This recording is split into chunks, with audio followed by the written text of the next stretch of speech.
Welcome to BuffaloRumblings.com. My name is Matt Warren. I'm joined today by Chris Early from the Phinsider, SB Nation's Dolphins blog. Say hi, Chris. Hi, Chris. Aw, that's good. And this week we have a special Thursday night football edition of the Bills and Dolphins rivalry. I seem to remember some of the special editions of this going very well, like when they went to Toronto and some of the other, I don't know. I just seem to remember the Bills losing a lot of those games. I'm sure they went better for you, Chris. But The anyway, time Miami's played two Thursday night games, as I recall recently. They beat Cincinnati last year, and in 2012 they played Buffalo and lost. So that's right. Okay. Well, see, you have a better memory than I do. Let's go back a little bit to earlier this season, though, when and EJ Manuel were able to defeat Ryan Tannehill and the Miami Dolphins. It was a game that was never really in doubt. The Bills went up 9-0 early, or well, I guess partway through the second quarter on 3 Dan Carpenter field goals, which has pretty much been the Bills' MO this year. If you have Dan Carpenter on your fantasy football team, you're doing well. And then Caleb Sturgis added a field goal to make it 9-3, and that was in the third quarter, and it just kind of was like, until C.J. Spiller returned a 102-yard kickoff return for a touchdown. Mike Wallace comes back with a touchdown pass from Ryan Tannehill, but then the Bills are able to march down all in the third quarter here, and the Bills are able to score a touchdown, add a couple of field goals, and it never really felt like it was in doubt. And I don't know about you guys down at the Phinsider. We've been sort of hanging our hat on that victory for a large portion of the season. As you know, we beat the Lions, we beat the Dolphins. Like, I mean, the Dolphins are a good team, and now it seems like the Bills are unraveling a little bit. How have the Dolphins fared the last few weeks coming down the stretch since they lost to the Bills in week 2? well, after that loss, they followed it up with a loss to the Chiefs, which that game was close in the fourth quarter. You look at the final score was 34-15, and you think it's a big blowout. But really, in the fourth quarter, the game was something like 15-12. There was a safety in there somewhere, but it was kind of close like that. And then the Dolphins just couldn't score. They scored a couple, things like that. So it was, there was a lot of issues there. And that's when the whole Joe Philbin going into the Raiders game in London the following week wouldn't come out and say that Ryan Tannehill was his starting quarterback. And I mean, people that don't know Joe Philbin say, "Oh, he didn't name Ryan Tannehill," but that's just the kind of guy he is. He just says that. He's not a guy that's like, Ryan Tannehill is my guy. He's not, like your Rex Ryan, or those other type of quarterbacks or coaches that say, this is my guy or whatever. So he that's just kind of the way he is. And then, of course, Ryan Tannehill was the starting quarterback. Kind of went on a little streak there. There was he had a rough first half against Green Bay. Came back, played well against them in that game, and has kind of played well since. He had a rough game against Jacksonville. I don't kind of blame the offense as much because there were some miscues. I mean, the first play first drive they get a first down, they get nullified by a stupid penalty. It's like the offensive tackle lined up too far off the line, some kind of dumb stuff and it was Brandon Albert at the time. It's not something a veteran's not supposed to do. That killed that drive. Then there was a sack, and then the next drive there was a draw, and then the defense couldn't get off the field, which I found very interesting. They come out, they destroy San Diego. San Diego runs 49 plays the entire game. 43 plays in the first half. I mean, if you had to guess, Phillip Rivers, those guys over Blake Bortles and a bunch of rookie receivers, who's going to put up the most? Defense just couldn't get off the field. Now, part of that was they scored a defensive touchdown, and that, of course, means your defense goes back on the field. But you would think they would have done better against a weaker offense. So then there was this week against Detroit, which, it was kind of another heartbreaking loss. But, overall, I think Ryan Tannehill played well. So I think overall as a team since that Buffalo game, they've kind of got in rhythm a little bit. They've kind of hit a little bit of a stride. They're still a little bit inconsistent, but they're not kind of the huge question mark that everyone thought they were after that game. Yeah, and when we looked at the scoreboard and saw the 37-0 you guys hung on the Chargers, it was kind of a wake up call because the Chargers pretty much handled the Bills early in the season, right after they played the Dolphins. In fact, we turned around in the next week. We got smoked by the Chargers. They could do no wrong. So to see you guys hang them on that, it was kind of interesting. Talk a little bit about Brandon Albert. We heard that he's out for the season. And how are they going to replace him this week at tackle? Well, I mean, trying to replace a Pro Bowl player at any position is always tough. But the plan is to move right tackle Juwan James to left tackle, and then put, so far on the depth chart, is second-year player Dallas Thomas, who has played guard, out to right tackle. He was actually the starting left guard against Detroit when that injury happened. Then he moved to right tackle, and they brought in another guard. And it went about as well as could be expected. I mean, Tannehill was under pressure a lot of the game, but they're going to do that. They were doing that even with Albert. So it was just going to happen regardless. But they only yielded one sack the rest of the game.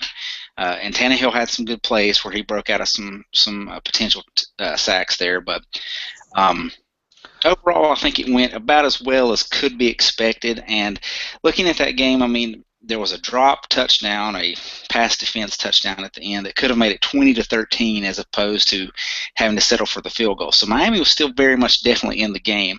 And they didn't punt until the final drive of the fourth quarter, where they went too conservative and ended up, in my opinion, being what cost the game. So even with that lineup in there, with that line, they were still able to move the ball against a very, very good defense. So that was kind of promising.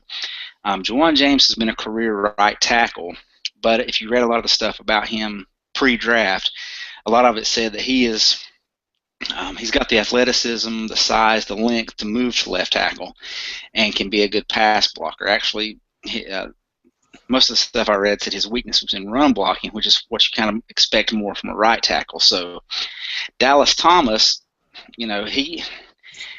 they slated him in to be a starting guard this season, and that's where he played when he was drafted. He played left guard at Tennessee. But he did start out at left tackle. He got completely abused by Gerald McCoy in a preseason game, and just looked completely awful. And he got benched after that. Well, he came in backup duty, and he was actually, from what I've read and from what I've seen of the game so far, he actually outplayed center Samson Satelli and right guard Mike Pouncey in that game. Now, granted, Pouncey was going up against Ndamukong Suh most of the time, which is going to happen, but he did pretty well. But he does have the athleticism to move to outside of tackle.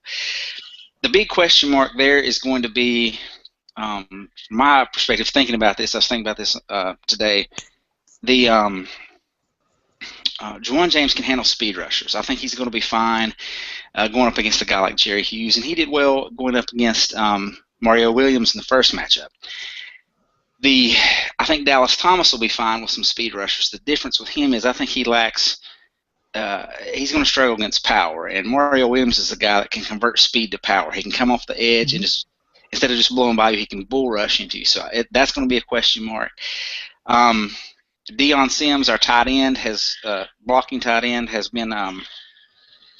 Hold on just one moment. Okay.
Sorry about that. That was more kids stuff. I understand, and I get to edit that out later, so that's good. Yeah. So So yeah, it's gonna be a big we were question.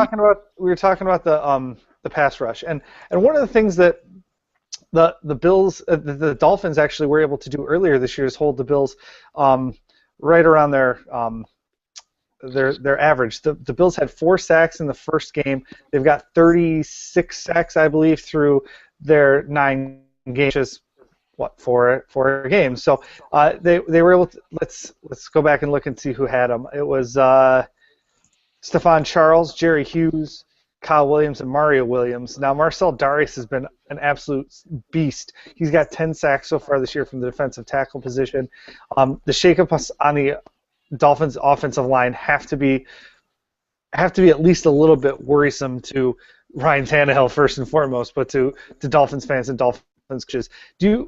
Do you see that affecting their game plan, changing it up? Because Mike Wallace isn't generally seen as a guy that's going to like go across the middle or anything like that, right? He's usually a deep threat guy that something would be like having to develop in the pocket. Are they going to have to change their game plan on offense to accommodate for the Bills' pass rush with that reshuffled offensive line? I think they've kind of started doing a little bit more of that over the course of the season, just naturally. They've taken away some of the deeper passes, some of the deeper drops that Tannehill's taken, doing more quick passes, more short to intermediate game. The big thing that's going to help there is the emergence of rookie receiver Jarvis Landry. He really wasn't much of a factor early in the season, aside from kickoff returns. He was getting, a few targets a game. It's now to the point where I believe he is the focal point of the offense. I think one of the beat writers mentioned that in one of their articles, and it's looking like that he is the primary target now.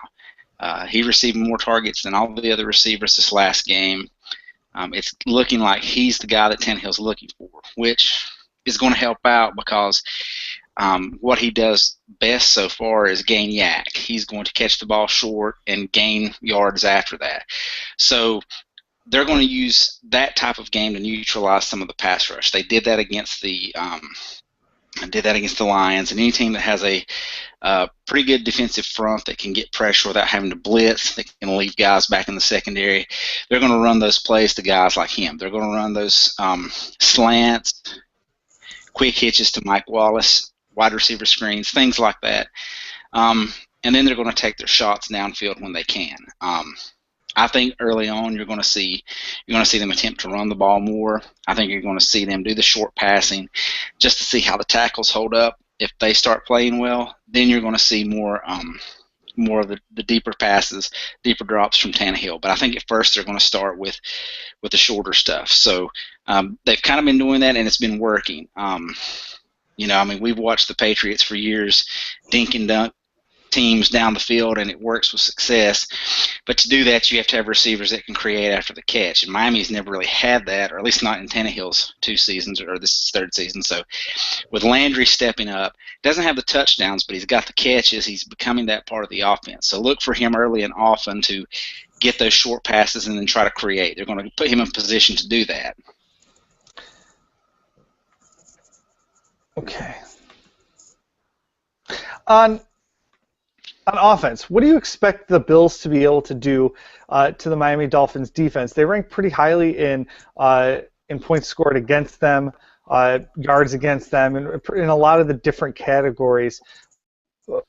How can the Bills attack that defense? Well, the main thing about the Dolphins defense is it has improved because we've gotten players back. When we played the Bills in week 2, Koemisi, our starting middle linebacker, was out, and he's a good run stuffer. His replacement, Jason Trusnick, is a primary special teamer. He's the special teams captain. That's what he does. That's what he excels at, but he's a kind of a liability as a starting linebacker. We lost Ellerby in the first game to an injury, lost him for the season. Second-year player Jelani Jenkins stepped up, and that was his first start. But since then, he's kind of emerged into a budding star. He's racking up tackles. He's making plays. He's had 3.5 sacks, I think 2 forced fumbles. PFF has him graded pretty highly in coverage, so he's turned out to be a starting caliber player. So those 2 players, the linebacker position has actually what we all thought was going to be a weakness going into the season has now actually become, I wouldn't say a strength, but less of a problem to worry about. Deion Jordan is back, who adds a kind of plays a jack of all trades in some of our defensive fronts, where he moves inside, rushes from the edge. They even had him in man coverage in the slot on Calvin Johnson this past week. So they use him in a variety of ways. I don't think you'll see that against Sammy Watkins, simply because he's just a lot quicker. And, they use the size thing there for Calvin Johnson, but they'll use him in a variety of ways. And then Rashad Jones, our safety, has come back from suspension. So he's added a new dynamic. He's got 2 picks, a sack. He's getting like 6 to 8 tackles a game, so he's playing well. So I don't know what the Bills are going to be able to do well, simply for the fact as I don't know how the Bills look without the primary running backs. I know that Spiller's out for the season. Fred Jackson played this past week. From what I read, he didn't do very much or didn't play well. I'm not sure from what I read, how to take it.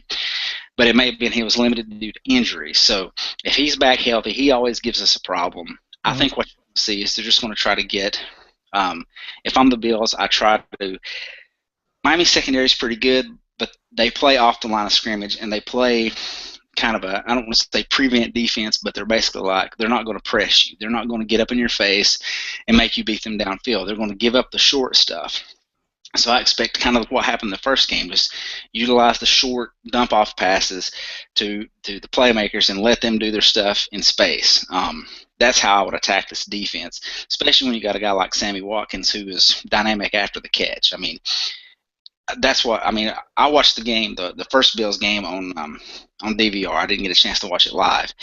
And even then I was like, why are you giving this guy 7 yards of cushion? What are you doing? All he was doing was just running slants and crosses and getting open. And it was killing us. So I don't know that you'll see – I think they'll pressure him a little bit more than that, force him to work to get open, but I still think you're going to see that. Cortland Finnegan is out. He didn't practice this week. He was injured last week, and from what I've read, it's probably going to be something that's going to keep him out, if not the rest of the season, several games. So second-year player Jamar Taylor is going to be getting his first start. If you've seen that Brent Grimes interception, you see what he can do. He's got 4 picks in 3 weeks. He's playing very well.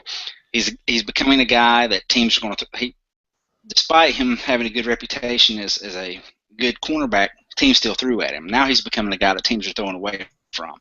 So if I'm the Bills, I line Sammy Watkins and everybody else you want to get the ball up on the other side just to face the less experienced players and take your chances there, because if you're throwing at Grimes, you're going to win some, but you're also probably going to lose some.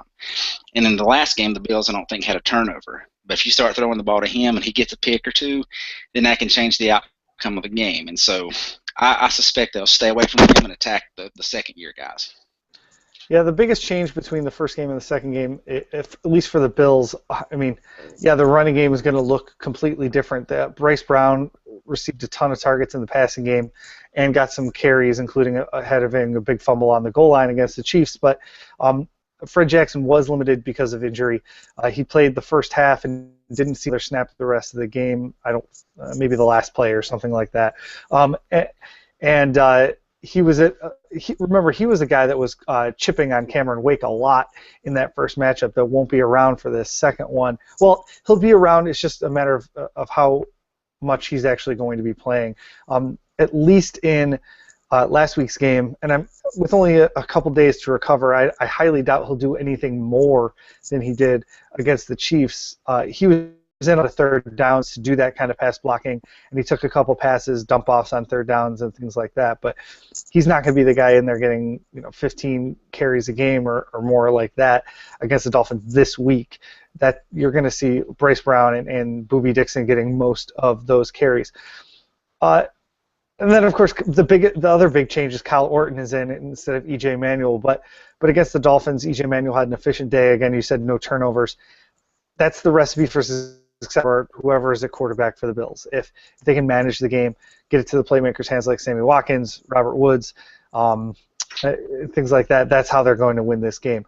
Do you have any questions for me, Chris, before I let you go? I had some earlier and I have forgotten them now.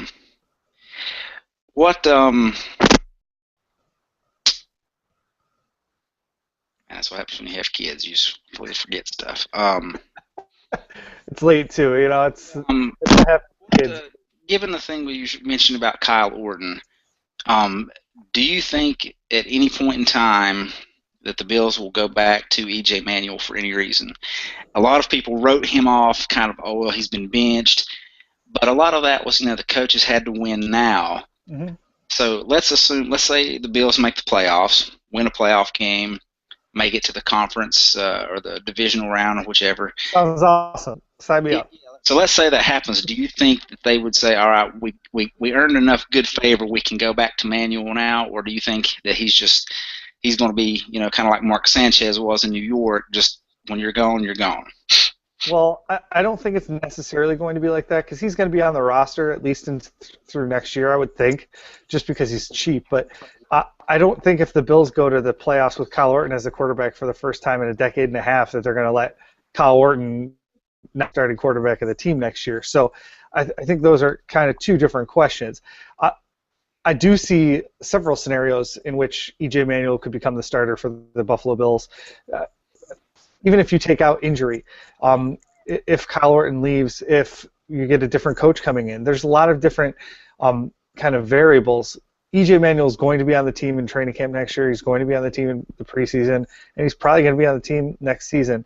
And lots of stuff can happen now and then with a new owner, with Kyle Orton, who could be a free agent if he wants to be this offseason, by the way. He's got an opt-out of his contract. He's making $5.5 million next year. And if he thinks he can get more than that, he could just be like, all right, I'm going to go get more than that. And if the Bills can't match it or won't match it or whatever, there's lots of scenarios where that could happen. I don't see a scenario this season where Kyle Orton gets benched for E.J. Manuel on purpose. If E.J. Manuel starts this season, I would think that it's because of an injury. Do you think, how has the injury to C.J. Spiller affected his, if I'm not mistaken, he's a free agent this year. How has that affected his contract negotiations? Is he still looking for free agency? Is he still looking for big money even though he's coming off an injury like that? He's another guy that can opt out of his contract, and everyone pretty much anticipates him doing. I want to say it's $6 million that he's owed next year because he's on one of those old first-round pick contracts. And so if he does opt out of a $6 million contract, I mean, with the running backs in the NFL now, I don't know if he's going to get more than that from another team. He might just because of his versatility and what people think they can do with him.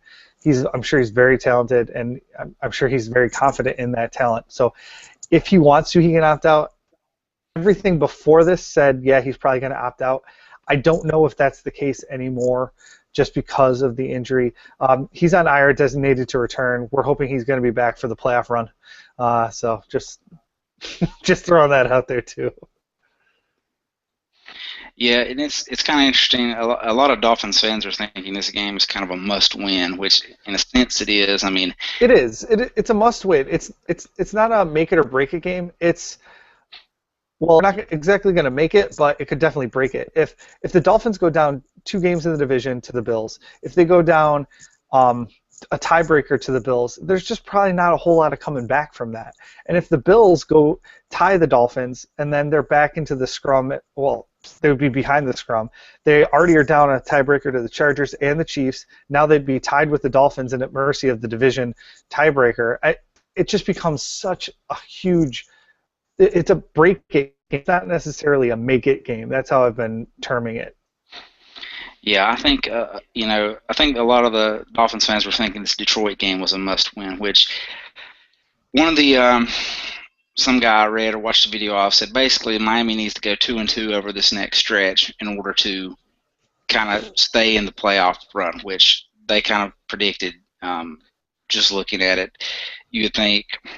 Lose to Detroit based on record, lose to Denver, who we play next, and then, we've got to beat the Jets, which, you never can count them out regardless of record. It's a division game. I mean, the Patriots have been destroying people over the past few weeks, yet it took a blocked kick in the final seconds to secure a win over Geno Smith. So, who knows how that was going to go. So basically, if the Dolphins are going to go 2-2 in the stretch, they have to win the division games, which are the most important. So it's going to be interesting. The Dolphins are going all aqua this week.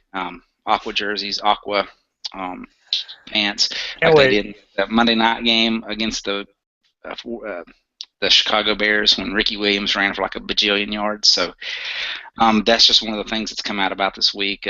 Again, I'm not a big fan of the short week. It's nice that I get to watch them on Thursday night, and they're going to be a primetime game. But, with all the injuries and stuff, and that's on both sides. I mean, just, I'm sure you guys would love to have, I know Sammy Watkins, they said, had like groin problems, and then, Fred Jackson. Of course, you'd like to have more time to let those guys rest before facing a big division game that, like you said, could be a game that breaks either team. So it's going to be tough, and it's going to come down to a battle of wills. And I think both defenses are going to stuff the run. I don't think they're going to have a lot of success on either side. I know you guys can stop the run. Miami can stop the run. And it's just going to come down to the quarterbacks, who plays the safest, who plays the most efficient, and it's going to be interesting to watch. So who knows? All right, we've been talking with Chris Early from the Phinsider.com. As much as we don't like Dolphins or Dolphins fans, you should go read their stuff because it'll give you valuable insight on how the Bills are going to beat the Dolphins on Thursday night. Thanks, Chris. All right, you have a good night. You too.